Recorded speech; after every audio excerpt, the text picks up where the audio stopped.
बिल्कुल अजय, बहुत शुक्रिया आपका जुड़ने के लिए और तमाम जानकारियों के लिए। हसीना ने गिनाए यूनुस के गुनाह।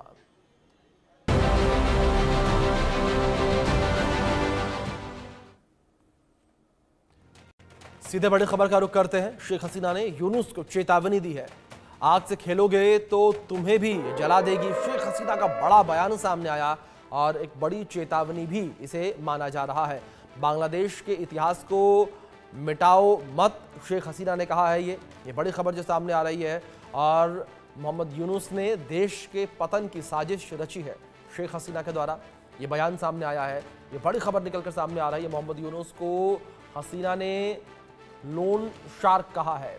ये बड़ी खबर है जो इस बीच सामने आ रही है। शेख हसीना का ये बड़ा बयान निकलकर सामने आया है। मोहम्मद यूनुस को लेकर शेख हसीना ने बयान ये दिया और उन्होंने कहा कि आग से खेलोगे तो तुम्हें भी जलाएगी। ये बड़ी खबर है जो निकलकर सामने आ रही है। शेख हसीना का ये बड़ा बयान सामने आया है, आग से खेलोगे तो तुम्हें भी जलाएगी वो। ये बड़ी खबर है जो इस बीच सामने आ रही है। और मोहम्मद यूनुस ने देश के पतन की साजिश रची है। मोहम्मद यूनुस को हसीना ने कहा कि आग से खेलोगे तो तुम भी जलोगे। वहीं मोहम्मद यूनुस पर हसीना का प्रचंड प्रहार देखने को मिला है। ये यूनुस पर शेख हसीना ने निशाना साधा। मोहम्मद यूनुस पर शेख हसीना गर्जी हैं, कहा आग से खेलोगे तो तुम्हें भी जला देगी। बांग्लादेश का इतिहास मिटाने का आरोप मोहम्मद यूनुस पर लगाया है। और मोहम्मद यूनुस आवामी लीग के योगदान से जुड़े इतिहास को मिटा रहे हैं। बांग्लादेश के स्वतंत्रता आंदोलन के सभी निशान मिटाए जा रहे हैं और बांग्लादेश में स्वतंत्रता सेनानियों का अपमान किया जा रहा है। मोहम्मद यूनुस को हसीना ने लोन शार्क कहा है और यूनुस ने देश के पतन की साजिश रची है। हसीना ने अबू सईद की हत्या पर भी शक जताया है। तो ये बड़ी खबर जो इस तरीके से निकलकर सामने आ रही है। इस बीच हमारे साथ इसी विषय पर बातचीत करने के लिए दो खास मेहमान जुड़ गए हैं। हमारे साथ डिफेंस एक्सपर्ट यूके देवनाथ जी जुड़ गए हैं और इसी विषय पर बातचीत करने के लिए हमारे साथ शोएब चौधरी जी जुड़े हैं, जो कि वरिष्ठ पत्रकार हैं बांग्लादेश के। आप दोनों मेहमानों का बहुत स्वागत है इस चर्चा में। और इस चर्चा की शुरुआत शोएब जी मैं आपसे करना चाहूँगा। जिस तरीके से बांग्लादेश में जो स्थितियां बनी हुई हैं शोएब जी, जाहिर तौर पर आप हमसे बेहतर तरीके से उन्हें देख पा रहे हैं, समझ पा रहे हैं, लेकिन अब जिस तरीके से यहाँ पर शेख हसीना एक्टिव नजर आ रही हैं, इस एक्टिवनेस को किस तरीके से देख रहे हैं आप? बहुत बहुत धन्यवाद अभिषेक जी।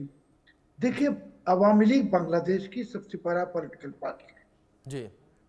और अभी 8 महीना हो गया ये बांग्लादेश में जो जिहादी तख्ता पलट की, जब से यूनुस की ये जो जंगी शाही पावर में है जी। सो शेख हसीना के पार्टी की जो कोई एक्टिविटीज बांग्लादेश में है नहीं, ये अंडरग्राउंड है। जी। इनके कोई स्पोक्स पर्सन है नहीं। सो हसीना जी जो कह रहे हैं कि आग में से खेलोगे आग को वे जलाएगा, ये तो सही है, मगर शेख हसीना जी ने खुद ही आग से खेला कि वो जो पावर में थे वो गाजा गाजा करते रहे, वो इसराइल को गाली देते रहे, यहूदियों को गाली देते रहे और ये हिफाजत इस्लाम को गोद में बैठाए। उन्होंने ही तो कौमी जननी बन गए थे और मदरसा में पढ़ा हुआ ये सबको सरकारी नौकरी की दरवाजा खोल दी। सो आप जब ये जिहादियों को लेके गोद में बैठाओगे तो इसके नतीजा ऐसा ही होगा जो हुआ पिछले साल शेख हसीना जी के खिलाफ ये तख्ता पलट। दूसरी बात देखिए कि शेख हसीना जी की पार्टी कहाँ है, अवामी लीग अंडरग्राउंड है। सिर्फ एक सिवाय शेख हसीना वो भी वो ऑडियो वार्ता दे रहे, कोई वीडियो है नहीं। और शेख हसीना कहाँ है हम लोग जानते भारत में है, मगर कोई वीडियो वार्ता है नहीं जी। उनके पार्टी के। और सारे जितने एक्टिविस्ट थे, लीडर्स थे, किसी का भी कोई खबर नहीं है। और बांग्लादेश में उनकी पार्टी की जो ग्रासरूट वर्कर थे इसके ऊपर अत्याचार चल रहा है, ये इसको बर्बाद कर रहे, इसको घर में अटैक्स हो रहा है, औरतों को पकड़ के ले जा रहा है। इस हालत में अभी अवामी लीग को इससे, जब मैंने जब कहा बांग्लादेश से सबसे बड़ा पॉलिटिकल पार्टी, सो वो पार्टी का ही नाम निशाना नहीं है।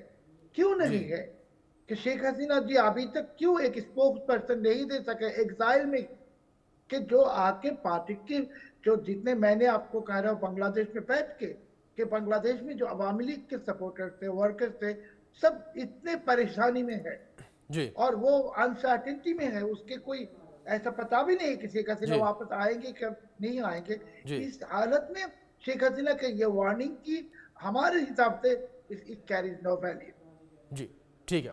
आप यूके देवनाथ जी, मैं आपका रुख करूंगा। और अगर बात बांग्लादेश की आंतरिक सुरक्षा को लेकर की जाए, जो स्थितियां बांग्लादेश में बनी हुई हैं, इन स्थितियों को देखते हुए आप किस तरीके से बांग्लादेश के आंतरिक सुरक्षा को खतरा मानते हैं, क्योंकि लगातार बांग्लादेश के इतिहास को भी मिटाने का प्रयास जारी है?